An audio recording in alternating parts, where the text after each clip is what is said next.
ఉమ్మడి ప్రకాశం జిల్లాలో దారుణ హత్య ఆలస్యంగా వెలుగు వచ్చింది. ఇచ్చిన డబ్బులు తిరిగి ఇవ్వాలని అడిగిన ఓ మహిళను మరో మహిళ హత్య చేసినట్టు తెలుస్తోంది. మార్కాపురం జిల్లా అర్ధవీడు మండలం వీరభద్రపురం గ్రామంలో ఆదిలక్ష్మి అనే మహిళ దారుణ హత్యకు గురైన ఘటన కలకలం రేపుతోంది. ప్రగల్లపాడు గ్రామానికి చెందిన ఆదిలక్ష్మి జూలై 21 నుంచి కనిపించకపోవడంతో కుటుంబ సభ్యులు పెద్దారవీడు పోలీస్ స్టేషన్లో ఫిర్యాదు చేశారు.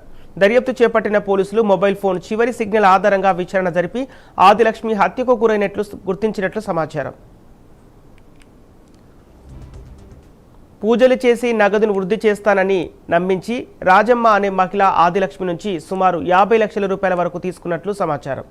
పూజల వల్ల ప్రయోజనం లేకపోవడంతో మోసపోయానని గ్రహించిన ఆదిలక్ష్మి తన నగదు తిరిగి ఇవ్వాలని రాజమ్మపై ఒత్తిడి తెచ్చినట్టు తెలుస్తోంది.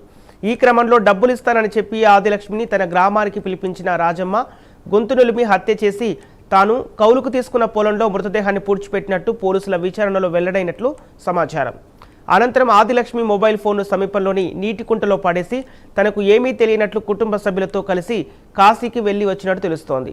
నిందితురాలు రాజమ్మను అదుపులోకి తీసుకుని పూర్తి స్థాయిలో విచారించడం, మృతదేహాన్ని వెలికి తీయడం ద్వారా ఈ హత్యకు సంబంధించిన మరిన్ని వివరాలు వెల్లడయ్యే అవకాశం ఉంది.